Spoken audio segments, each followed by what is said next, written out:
Come on, everyone sit down and listen to the sexiest voice in all of history. He'll give you everything that you've been missing. Introducing Nothing Specialty. Hello everyone, and I do mean everyone. I'm Nothing Specialty, and today, I need to talk to you. I feel like most of the popular bronies that make regular, scripted, high-quality commentaries on new releases of the show have fallen from the passion that once ignited their creativity.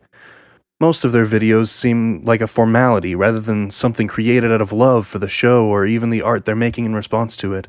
Call me nostalgic for the legendary analysis videos produced by Drowning in Horseshoes, Digibro, and the rest of the Horseshoe crew, but since they no longer care about the show, let alone its fans, there's been a steady, significant decline in brainpower used by the analysis community. There are exceptions, but even the few that don't always fall into the aforementioned trap still are unable to consistently dodge the phone-it-in bullet for every video, and I find it hard to sift through the uninspired obligatory videos to find the ones with some real thought put in. The main reason being neither differ in view count significantly.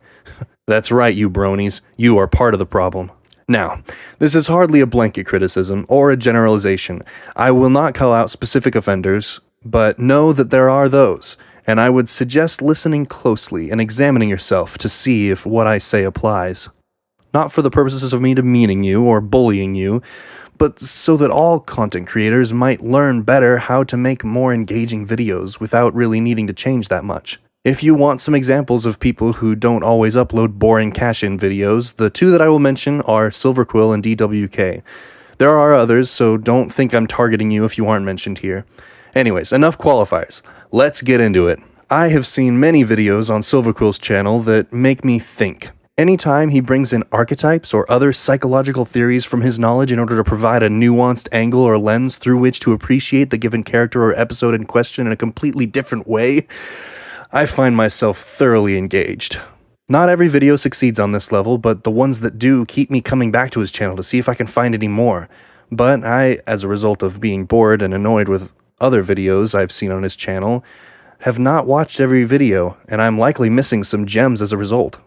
However, I have seen every single video currently posted to channels such as Endless Jess, Digibro, Best Guy Ever, Anthony C, and a few others, because the majority of their videos are entertaining and hold some value. I am not saying you have to be super deep in order to earn my viewership.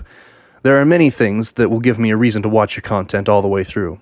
Speaking of which, another channel that I've seen every single video on is DWK. You might be thinking, he's not anything like the other guys you're talking about. What does he have to do with us? Well, that's simple. Most people making their comments on an episode in video format include as many jokes as they can think of from the episode and their opinion about it, sometimes including a deeper look at why they hold that opinion. DWK does all these things, often breaking into random analysis in the middle of his drunken ramblings, and sometimes even ranting about his more interesting opinions during his totally legit recaps. But beyond those, he's made multiple podcast-type rants about some opinions that he feels need to be out there. Clearly his style is unconventional, but that's part of the draw. What pushes me to watch every video he makes, however, is the fact that he puts so much of his personality into every second of his content. The emphasis on personality is consistent with every content creator I listed above. They put enough of themselves into every video that by the end, I feel like I know them. A lot of the time, they are portraying a character who is much more interesting and likable than themselves, so I acknowledge that I know next to nothing truly about them, but the fact that I feel like I do means they're succeeding in their endeavor. By portraying a charismatic, interesting, likable, or hateable personality, they let their audience become engaged on a whole new level. Personality and intelligence are really the most important things to work on, and I can't think of many other ways to explain what I mean than to just tell you to see for yourself. Watch any of the people previously listed's videos and compare the amount of engagement you feel to one of the generic episode opinion pieces that are choking the current analysis community. See if you can figure out what I'm talking about. It's really as simple as that. That being said, I can think of a few things you should try to stay away from in your videos. Nothing will make me more tempted to click off the video than poor quality.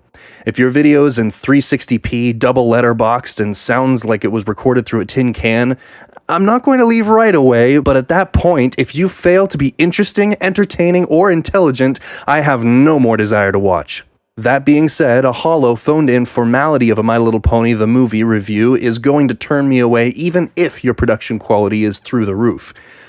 I should probably specify what I mean by hollow and phoned in. You see, once upon a time, in the odd land of YouTube, there were many people who were inspired by My Little Pony Friendship is Magic, and had strong desires to share why they loved it so much with the world. There were some before, but during the years of 2012 to 2014, many titans were born. Those pioneers themselves inspired many more to speak their mind on the opinions raised by their heroes' videos.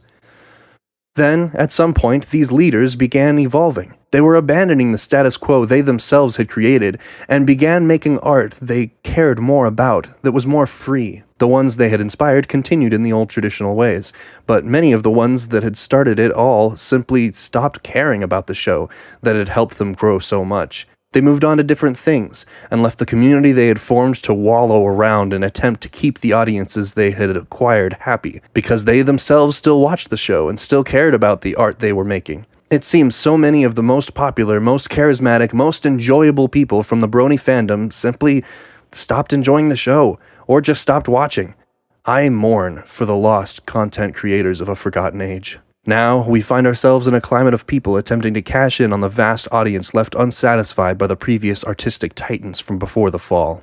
As I have mentioned, some have done well, but so many seem to feel the same way as the others who moved on, but they can't bring themselves to abandon the audience they have found to follow their actual passion. So, they watch the show out of duty, and barf out a boring popular opinion about the show, but you can tell they're no longer passionate about it. Their channel has become a job rather than an artistic passion, and seeing them suffer is just sad to me. But what's even more depressing is the fans who eat up every obligatory video and can't see the soulless post-mortem defecations that adorn their monitors for what they truly are. Let me take a step back and say that I am not here to try to force anyone to do anything. If you like what they make, then watch it. If you're happy making it, then by all means continue. I won't watch it. And I invite all, both artist and audience alike, to examine what I've said and see if there isn't another way to gain more happiness than your current situation provides. I am equally saddened at the changes that have occurred to those who used to create pony-related content regularly but have since grown to not enjoy the show anymore and aren't waiting for the next episode's release with bated breath as I am.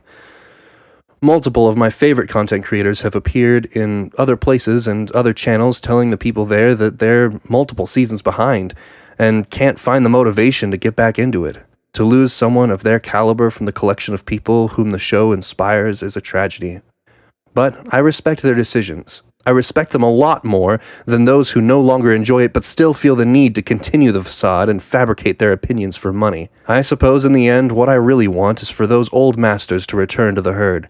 But seeing as how that is not an option, the next best thing is to try and influence those still passionate about the show to step up their game and make inspired art again. You don't need perfect production, but you do need to show a powerful, engaging personality and express your opinion in a well-thought-out and intelligent manner. I hope this doesn't come off as too condescending. I just noticed something and needed to speak out about it. I hope this small, humble offering from a man with a sexy voice can make a difference and inspire others to try and become better and possibly even more successful. Thank you for lending me your ears. You may have them back now. Until next time.